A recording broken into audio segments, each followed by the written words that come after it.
Seorang pemuda penunggang kuda yang masih muda belia tampak begitu kelelahan dan kehausan. Maka tatkala tiba di suatu wadi yang bening airnya dengan tanaman rindang di sekelilingnya, penunggang kuda itu menghentikan kudanya dan turun di tempat tersebut. Ia berbaring lalu meletakkan sebuah bungkusan di sampingnya. Matahari sangat terik, namun di situ amat teduh, sehingga tanpa sengaja pemuda tersebut tertidur pulas. Ia tidur lelap setelah memuaskan dahaganya dengan minum air bening di wadi tersebut. Ketika ia terjaga, matahari mulai condong. Ia mengejar waktu karena ibunya sakit keras. Nampaknya pemuda itu anak orang yang kaya raya. Terlihat dari pakaiannya yang mewah dan kudanya yang mahal. Pemuda itu terkejut sekali menyadari hari telah menjelang sore. Dengan tergesa-gesa ia melompat ke punggung kuda.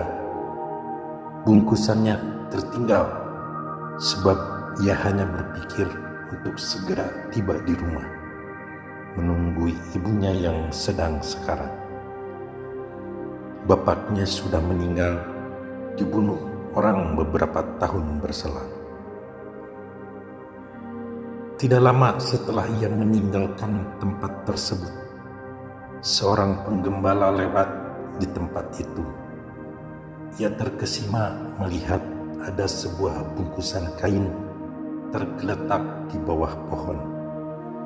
Diambilnya bungkusan itu, lalu dibawanya pulang ke gubuknya yang buruk.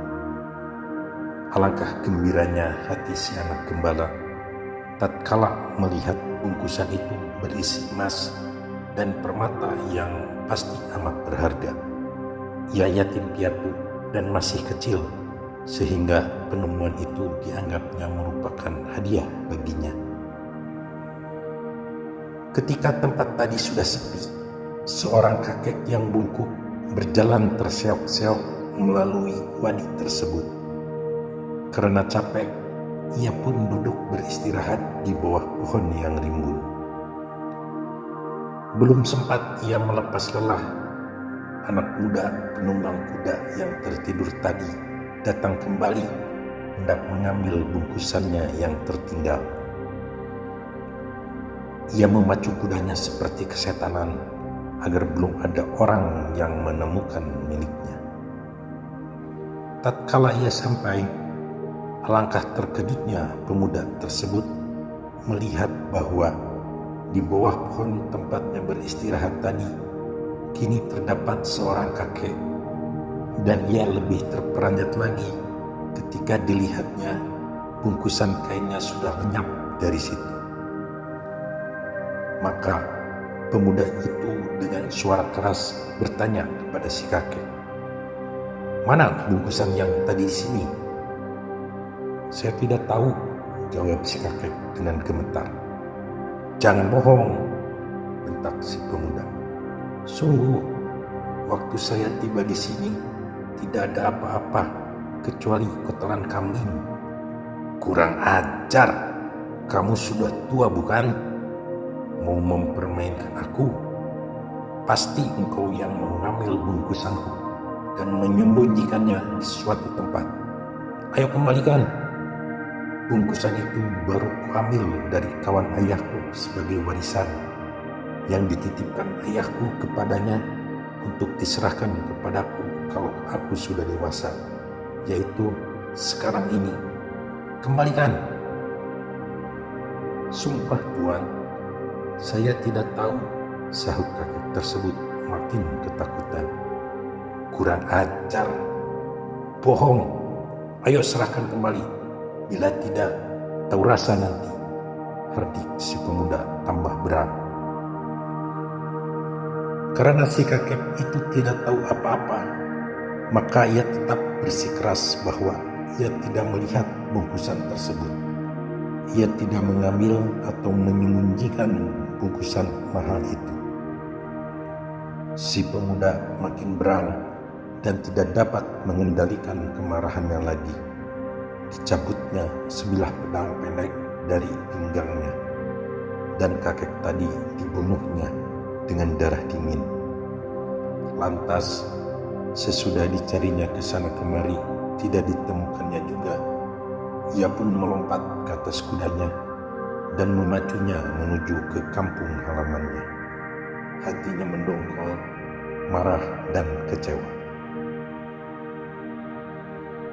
Berita ini ditanyakan kepada Nabi Musa oleh salah seorang muridnya. Wahai Nabiullah, bukankah cerita tersebut justru menunjukkan ketidakadilan Tuhan? Maksudmu? Tanya Nabi Musa. Kakek itu tidak berdosa, tetapi harus menanggung malapetaka yang tidak patut diterimanya.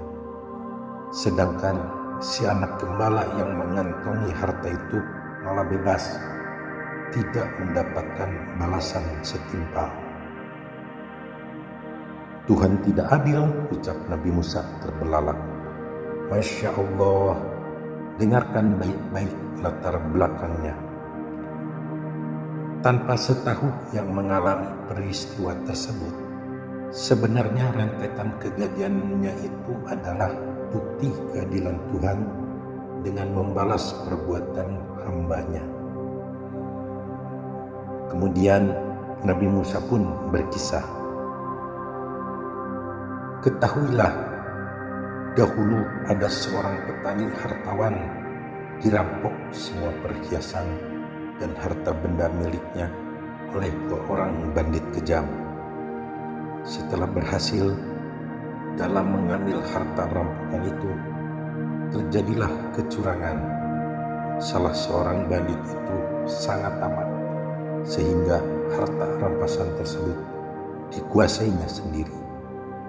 Maka bandit yang kedua pun jadi marah dan dendam, sehingga pada suatu hari bandit yang serakah itu dibunuh kawannya. Dia adalah kakek bungku yang dibantai oleh si pemuda penunggang kuda tadi. Dan siapa pula bandit pertama yang dibunuh? Dia adalah ayah dari pemuda yang membunuh si kakek. Di sini berarti nyawa dibayar dengan nyawa. Adapun petani hartawan yang hartanya dikuras oleh kedua bandit kejam tersebut adalah ayah dari anak yatim piatu yang menemukan dan membawa pulang bungkusan kain tadi. Itulah keadilan Tuhan juga. Harta kekayaan telah kembali kepada yang berhak, dan kejahatan kedua bandit kejam tersebut telah memperoleh balasan yang setimpal. Meskipun peristiwanya tidak berlangsung tepat pada saatnya, namun sesuai dengan kejahatan mereka.